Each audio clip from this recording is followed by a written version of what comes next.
Welcome to YouTube.com, featuring Album Hoodie Radio, featuring this filtered video. Now, I'm using filters now. I got the app. I don't feel like I use it, so I am using it now, although it kind of makes the stuff harder to see. But I also just feel like it looks super cool. Like, I love old stuff, and that's partially why I like vinyl records. Many reasons I like them. Let's not go into that. That's not this video. This is a contest entry video. I'm entering Jimmy the Saint's contest. Hello, Jimmy the Saint. I'm entering your contest. I found out about your contest through another channel I subscribed to who entered your contest. He said you were from Scotland, I believe, which is super cool. I love Scotland. Want to visit. That's on my bucket list of places to visit. And if you go back far enough in my genealogy, you will find I have some Scottish heritage, though really I'm just very American in my genealogy. But I love Scotland. I think that's cool. Aside from that, let's get into the video. We're uploading. Okay, so let me just tell you right now that I'm super excited for the last question on your contest, because I get to show off my favorite album of this year. So stick around and you get to see that album and why you should definitely check it out, because it's one of my favorites of all time. Starting off though, the first question was, what is an album that you first added to your collection? Something like that. It was like the first album you had in your collection. And so I'm going to go with this one, Little Wars by Unwed Sailor. And kind of long story, I'll try to tell it as short as I can. But my brother was the first one in our family my older brother was the first one in my family to get into vinyl. I have an older brother and a younger brother. He got his system at a yard sale. He was kind of coming up in like right when hipsters were starting to like be like a popular term to use for people. And he'd always been into music. He kind of got me into music somewhat. So he purchased a record player, and then both my parents remembered, especially my dad remembered record players from his childhood. And so they just really liked that he had the record player, and we're like, that's cool. And so he had that for a while. We loved finding records with him. And then at some point, it was after a yard sale, we decided we'll use this money and get a family record player so we could all listen communally. And so we got the very cheap, like whatever, cheap $100 Audio-Technica one. And then my brothers decided, we decided as brothers, we should get some good new record for it, my little brother and me. And so he got his record, and the record I got, I was a hard time deciding, but I got this in the end because I was, at the time, I had just discovered post-rock, and this is like, some people may not consider this like the most post-rock, but I consider it post-rock, and I like it. It is on Burnt Toast vinyl. I absolutely adore the cover. It's so grand and beautiful. And so, not much into post-rock as it was back then. But I still like this album, if nothing else for the cover, but I still think the music is pretty alright. And yeah, this was also a dear place to me because it was like kind of my first record purchase. It wasn't like the one that got me into records, but it was officially the first record I spent money on, so that's why I'm showing it here. And it's pretty cool. It's an older pressing, obviously. I think it must have been like from 2011 maybe, or 2012, I think. It would have been from one of those years, maybe 2010, as early as that. When I got it. But yeah, it was a few years after that I finally got into collecting myself in like a large scale. So the next question was, what was the I don't think it was Desert. It may have been Desert Island, which is like the one record in your collection that you had to get rid of all the rest. This is the one you keep. And for you, it was actually your most valuable record, and that was like purely your reason for that. And so mine is also my most valuable record, but my most valuable record also happens to be my most favorite record in my collection musically, for the music that's held inside, and that is David Crowder Band, Give Us Rest, 3LP, signed by David Crowder himself. This is David Crowder Band's last album. David Crowder Band's, my favorite album of theirs is A Collision. That's my favorite album of all time. They're my favorite band of all time. You could label them rock music. They mix genres, folk rock, folktronic. They do all kinds of stuff. This was released in 2012.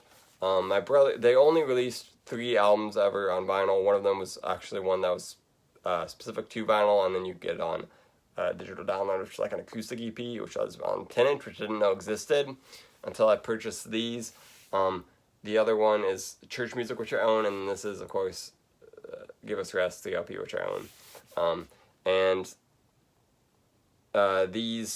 My brother had Church Music, and then I eventually purchased my own copy of Church Music because somehow, a few years after these records released, this Christian music site put up for sale some copies of this for cheaper than it originally went for. So this was like $45, I think, originally. I paid $25 for it.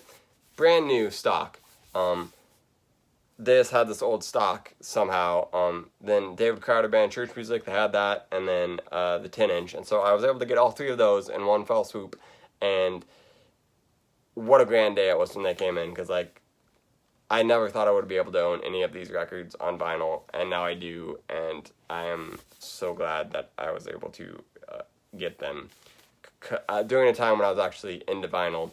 And yeah, this is the one I'd keep because it's just their, I guess, magnum opus. I think that's the word. I don't know. It's their last thing, and it's so grand. Got so many tracks. It was just like going out with a bang. Didn't really go and seeking to go out with a bang, but that's kind of what happened. And this album is just probably my second favorite David Crowder Band album after my first favorite of theirs, which is my favorite album of all time. On to the next one is vinyl with a story behind it, a record with a story behind it. So for that one, that was difficult for me to like choose one that wasn't Florida Birdsongs to come up with one. So I decided to go with The Ventures in Space, which is, I looked up on Discogs, and it's like, I think most people think it's their best work. It's different, for sure. This is my first Ventures album. I recently picked this up at a vintage kind of antique store type deal for $10, and I wouldn't normally pay $10 for a record, but I looked it up online, and it's gone for a lot more, which surprised me, because this is an 80s pressing, and this 80s pressing on Liberty isn't even the full album. Like, they took off some tracks on this 80s pressing, but they have copies going for like $40 on Discogs. So I was just like, well, shoot, now I'll get my first Ventures album, I guess, which I did for $10. Typically, like, because I've never had a ton of money, I don't want to spend money on like expensive records, but this one I decided to go for. And all the records in that vintage store, the story is all the records in that vintage store were just crazy expensive, like the $10 or $15, like $10 for a Monkees record that you could easily find at a record store for $5, $10 for a Joan Baez like in concert, which you could easily find for $5 or less at a record store, and just some other records there too that were like even more than that were just like, these aren't worth the money you're asking for it. And I feel like that is partially because it was like it was a vintage antique shop, so that's like a place that's more trying to sell to the youth and just like, hey, here's some hip, cool stuff you can put in your house and look vintage and stuff. So that's a thing with like prices going up there. But then also I feel like people like who sell these kind of places kind of think, oh, records are hot now, so they obviously must be worth something. It's like, they are worth something, but not every record is worth a lot of money.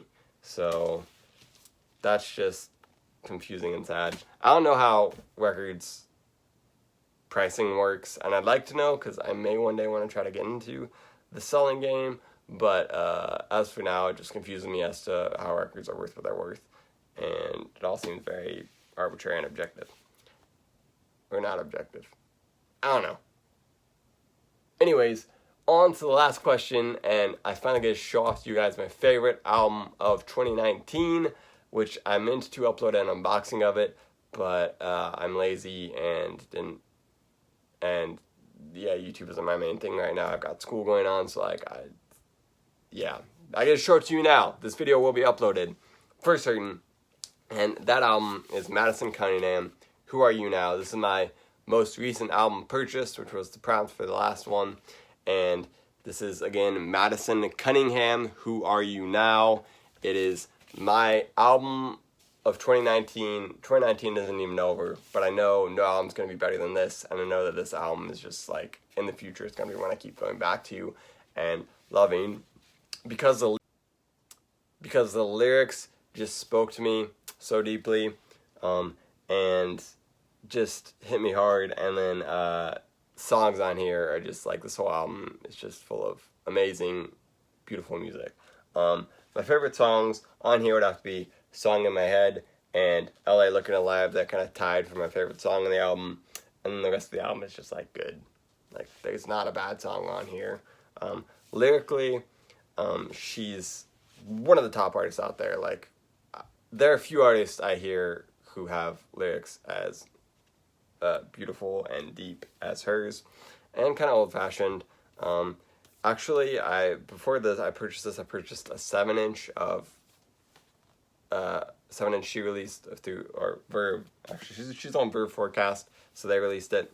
And this 7-inch features Beauty and the Cliches and So Long Frank Lloyd Wright, which both of these songs I like better than any song on here, but this album is just like barely, the songs on here like barely less amazing than these, and that is because Beauty and the Cliches is like one of my top 50 songs, I can tell you for certain. It'd be on my top 50 list. Lyrically, it's just like said things that I've thought about music so deeply that it just like hit me on a whole nother level. Like, she said things I thought in more amazing ways than I could have ever thought to say them, and that's why I love that song so much, aside from the music being great and her voice. I really like her voice. And then So Long Frank Lloyd Wright is just a fantastic song. But when I'm talking about that one, we're talking about this one, which I luckily got a discount on Amazon somehow, so I was able to purchase this one, because I didn't originally purchase it right as it came out. And then after I purchased it on Amazon, I went back to her website to check out price, what it would have cost on there, and it was actually sold out on her website. So if you can get this on Amazon, like, go quick and get it, because it's such an amazing album, and I feel like the vinyl community would love it. It's got kind of folk rock as a style. It sounds kind of old-fashioned at parts, and it's certainly, I think, got some chamber pop elements as well, but it's just such a good album. And this, Madison Cunningham is only 21, so she's got a long, great career ahead of her. I first found out about her, I believe, through Spotify, like, suggested artist. I know she started off playing with Phil Wickham. If you know the song This Is Amazing Grace, Phil Wickham wrote that. And then she released 2 solo records that I also really enjoyed, so I knew about her before this album released.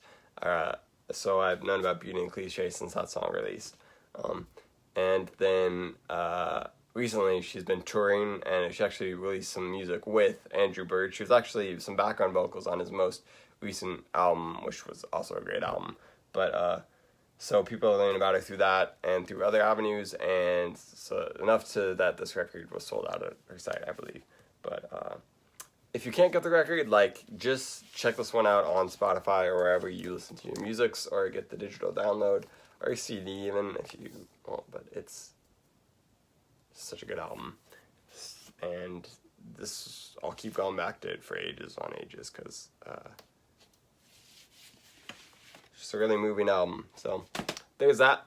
There's my entry into your video. Thank you,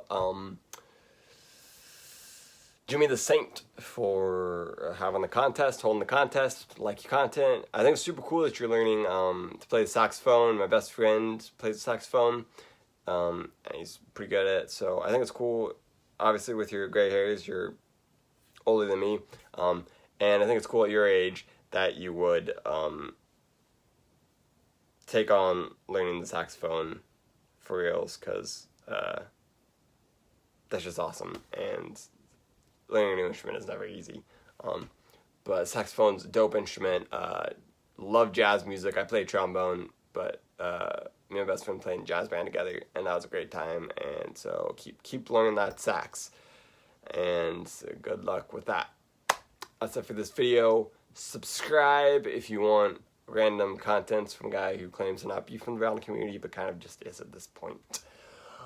And I don't know what the next video will be, because I have no contests right now that I know of that I can enter, and content-wise, I don't know if I'll have time for much. I don't know, school's just crazy, but we'll figure something out. The channel's not dead yet.